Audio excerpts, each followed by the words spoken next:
Just a minute, Carol, I want to ask Bob a question if I could. The county does our zoning now, correct? Right. If Yucatan made some, what do you want to call it, resolutions, whatever you want, amendment, whatever you want to call it, then does the county still do the zoning in Yucatan, or how does this process work? Well, to just kind of show there about a development plan or a land use plan, within that plan you have goals and priorities for your township. As you're walking through the development of this land use plan, you have to pinpoint areas of where you see the township in the future.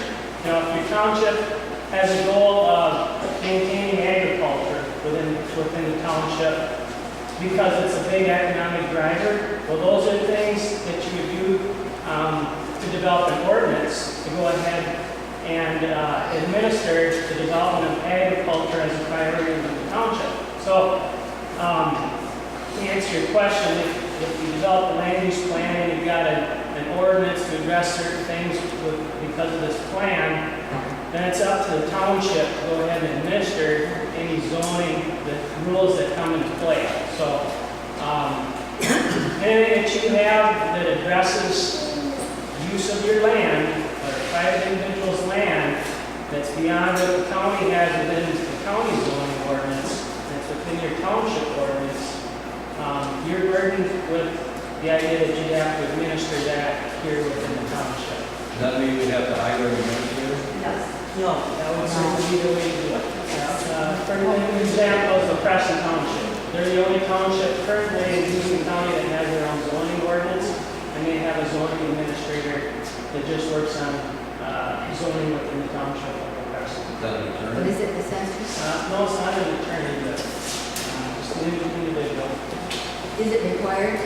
No, Well, Carol is, oh, I'm sorry, go ahead. it's not required. if you administer, if you have a zoning ordinance, you have to administer. But doesn't we have to hire an administrator?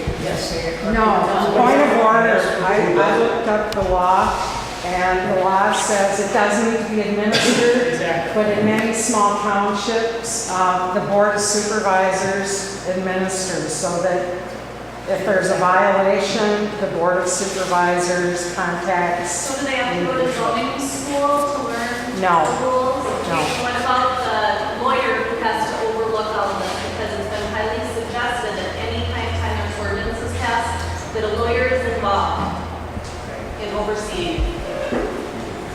Carol. I was at that last yearly meeting, and we did ask the supervisors to look into what would be needed. They came back and they said, well, we need to have this plan. But after they told us that, we were never allowed to vote again to say if we wanted this plan or not.